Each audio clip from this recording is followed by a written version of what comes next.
Hello and welcome to this episode of Macro Sutra. I'm TCA Sharad Raghavan, Deputy Editor at ThePrint. And now every year, the IMF sends a team of its experts to various countries, including India, to discuss with our policymakers in the Ministry of Finance and the RBI, the state of the economy, what the IMF's concerns are, what they think India is doing right, all of those things. These are called Article 4 consultations, after which they come out with a report. And so now this report has come out for this year, and to analyze what all the IMF has said, and what concerns it has raised, what it's saying India is doing right. To discuss all of that, we have with you Radhika Pandey, Associate Professor at NIPFP. Thank you so much, Radhika, for joining Thank you, us. Sharad. So now, Radhika, broadly, what are the risks to the Indian economy that the IMF has highlighted? Not just the Indian economy, what are the global risks, as it were? Right. So, in terms of the risks, they are saying that even though the Indian economy is projected to grow at 6.5% Mhm. this year as well as next year, they are saying that there are various risks. One risk is, of course, the geopolitical fragmentation, the economic uncertainty. Right. They are also talking about commodity price volatility, in particular, oil price volatility. Mhm. And domestically, the main concerns that they have raised are in relation to private investment and consumption, Yeah. as we've seen in the GDP data as well. So they are saying that the recovery, though the second half of the year is expected to be better than the first half, but the recovery in consumption and investment is likely to be slower. So those are, in short, some of the risks that the IMF has raised. Okay, but on the flip side, they've also praised India for moving its policy towards targeting debt to GDP rather Right. than Yeah. a fiscal deficit to GDP Yes. Yes. ratio. But even there, Yeah. they've suggested some improvements. So could you Correct. tell us a little more about those? Yeah, so as you rightly pointed out, the entire Article 4 consultation report talks about a series of reforms and suggestions that the policymakers could consider, Hmm. and they are in reference to the fiscal framework, the monetary policy, exchange rate, financial sector, some developments on the jobs front, and so on. So, on the fiscal front, they have appreciated India's efforts towards fiscal consolidation, Right. that we are moving towards fiscal deficit despite the various challenges, the geopolitical conflicts, the disruptions as well.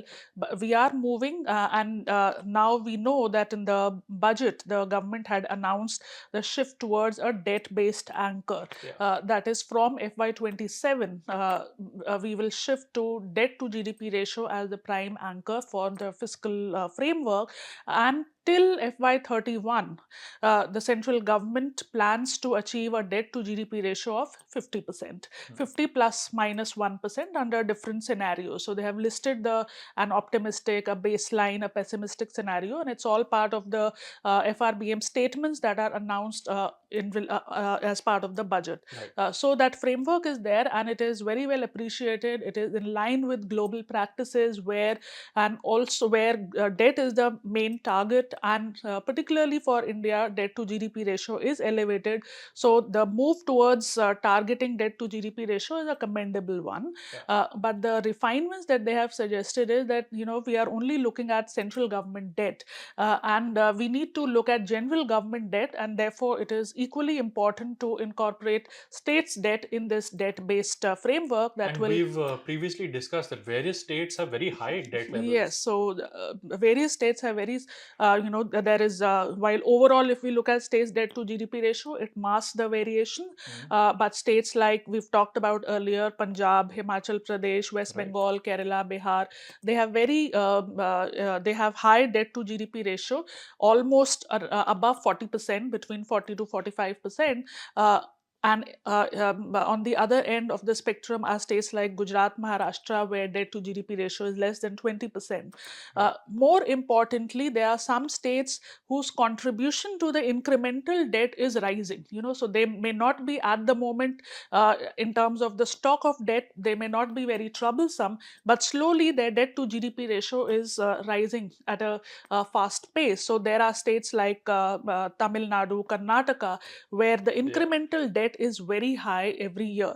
So this is a noteworthy suggestion. This is something which should be taken into consideration, that while we have articulated a debt roadmap for the central government, it should be similarly for the states. That is one suggestion. The other suggestion they are saying is that we should not lose sight of the fiscal deficit glide path, because now we have in the new framework, what the government is saying, that the fiscal deficit would be fixed in a way that debt to GDP ratio reduces every year. Right. So it hasn't laid out a path for fiscal deficit to GDP ratio. So the IMF has suggested that there should be a path for both central and state governments. Like, for example, during COVID time, the Finance Commission had articulated a fiscal deficit glide path for central and state government. It helps the budgets of both central and state governments also to have some operational guidance if there is Right. focus on both debt to GDP ratio as well as fiscal deficit. So those are two prime improvements that they have suggested, and they are saying that there should also be macroeconomic projections, medium term projections of the key macro variables, and all of this should form part of a revamped FRBM. It's high time that we revamp our FRBM, because as we know that even now the targets that are mentioned in the FRBM Act are as dated for 2021, 3% fiscal deficit. Yeah. So all that needs to be amended, and we need to have a revamped framework which should reflect the shift towards the debt-based framework, and should also have the state's debt as well as the fiscal deficit targets. So, are those the only recommendations they have to do with the state finances? Just trying to include their debt levels in the central, or are they saying that we should look at state finances in a more consolidated way as well? They are saying to look at states' finances also, and more importantly, they do what is called a debt sustainability analysis. So basically, they are concerned with the general government debt, which includes both the central as well as states. Right. So Annex 8 of the report gives us a debt sustainability analysis, that whether the general government debt of the country is sustainable or not, whether it is moderately risky or highly risky, what are the risks in the medium term and in the long term. And there they are saying that in the short to medium term, we are okay. The risks are moderate. The main, the good point that we have, the positive point that we have is that our interest growth differential is negative. That means the growth rate is higher than the cost of debt, Right. which doesn't allow our debt to become unsustainable, even though our primary deficit is in negative. So the one criteria is on our side, but what they are saying that in the long run there could be problems, because we are not getting adequate climate, we are not getting finances for climate transition. So we will need to depend on local sources. So our borrowing requirements will rise, and therefore in the long run there could be some risk. So Okay. that's their, totally they're talking about general government debt and also giving suggestions on the debt framework. Right. And now, in the last report, quite controversially, the IMF had said that the RBI was exerting too much control on the rupee exchange rate, Right. that it wasn't letting it move enough. The RBI responded with its own a counter to all of this, which was included in the report.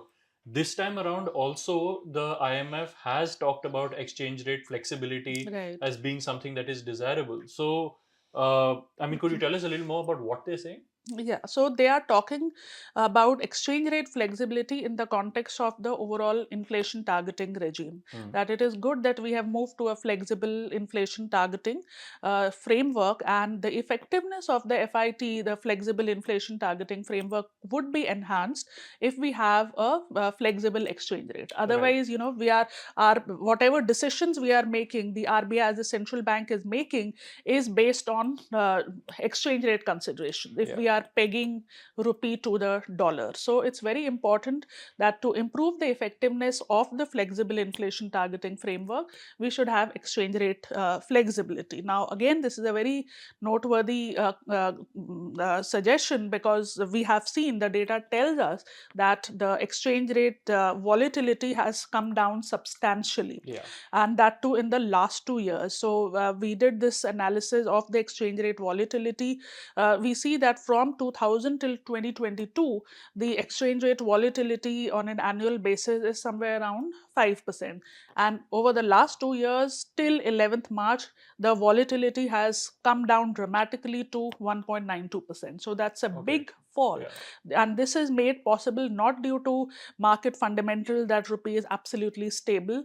It is due to the active intervention of the Reserve Bank of India in both the spot markets and the forward market, which is reflected in the data on intervention as well, Right. where we saw that in November, the net intervention was around $20 billion, which is the maximum pace of monthly intervention in a year.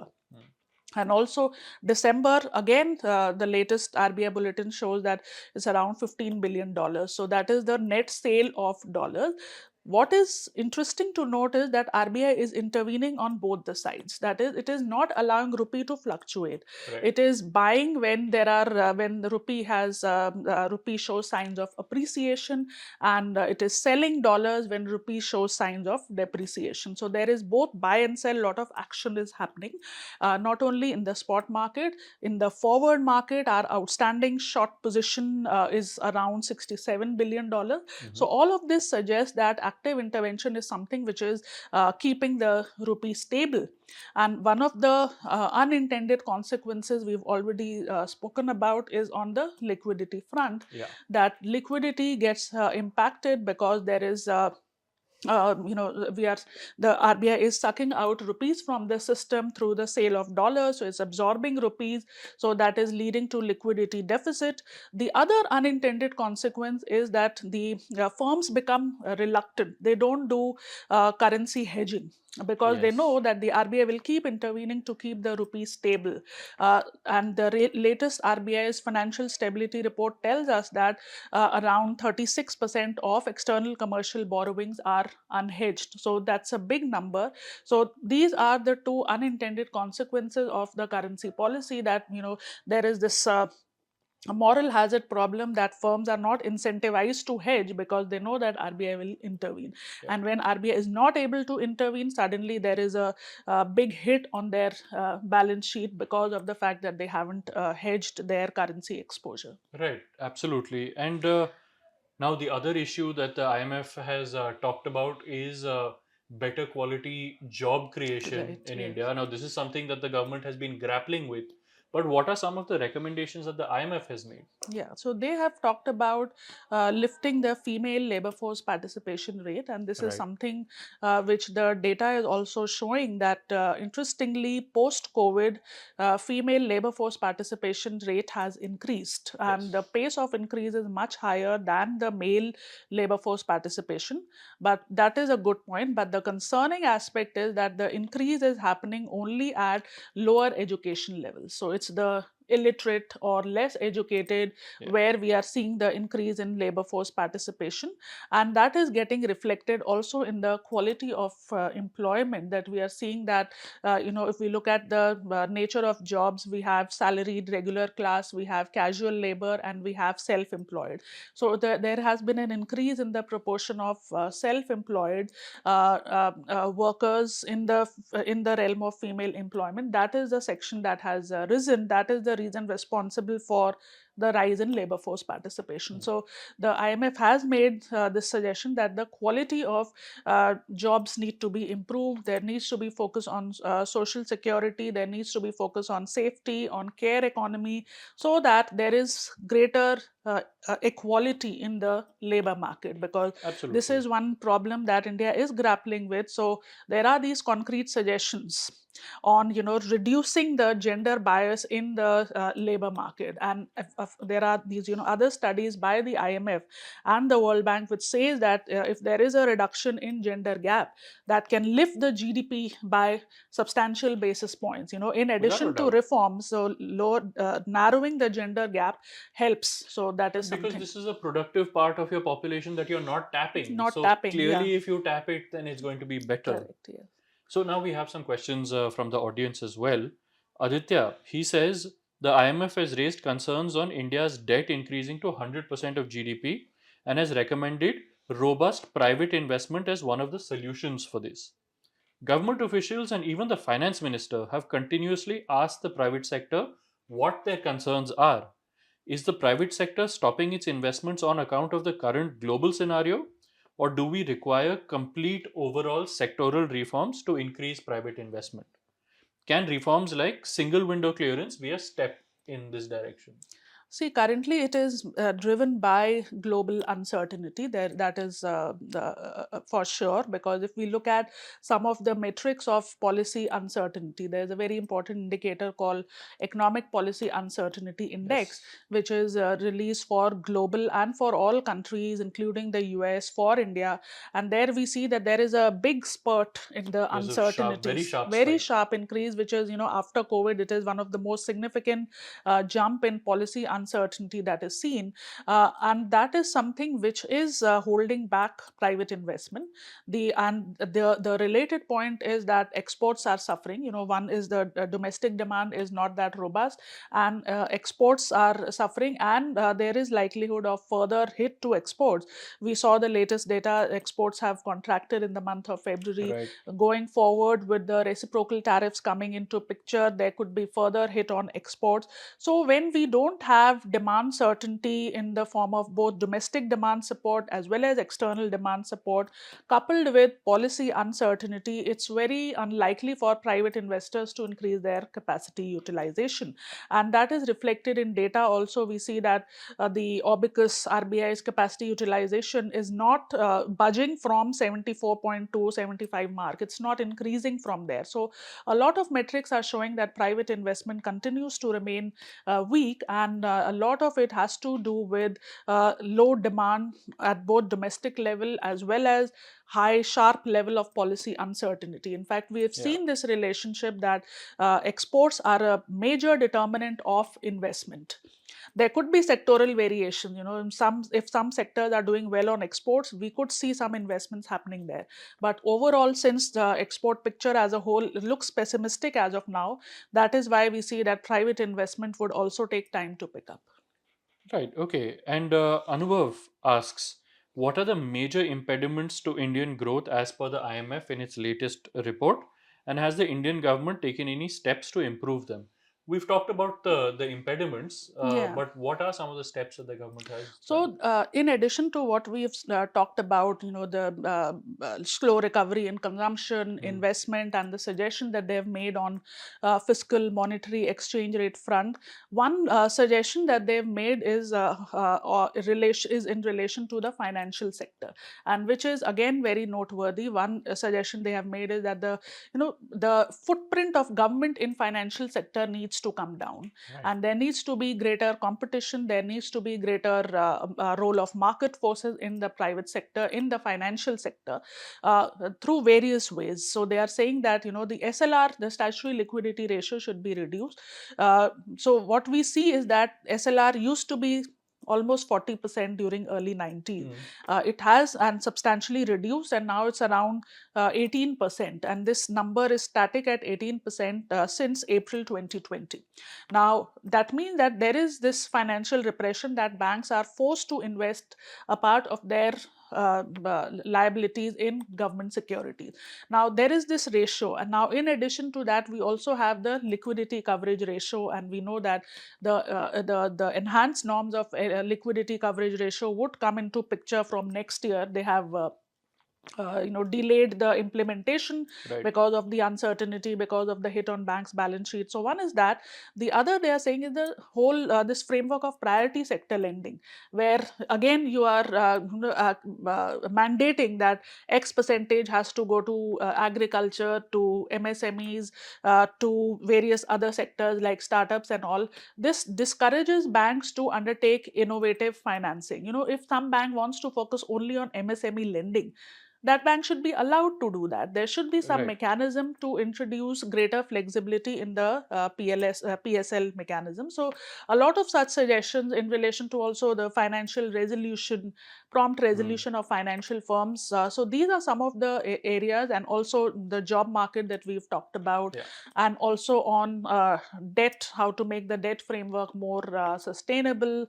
All these things they have talked about. So there are a couple of suggestions that they have made that could help in improving. But of course, the geopolitical uncertainty is something which will act as a roadblock. Of course. So That actually sums it up really well. The IMF has made several suggestions that can improve India's not only the growth rate in terms of how we can improve the job market, create better quality jobs, get more women into the workforce, but also improve our financial stability in terms of various suggestions to do with the financial sector. And third, to have a more accurate reading of how our debt levels really are. They say that we should include the data from the states as well when we're talking about debt levels, not just look at central government debt. States also have considerable debt.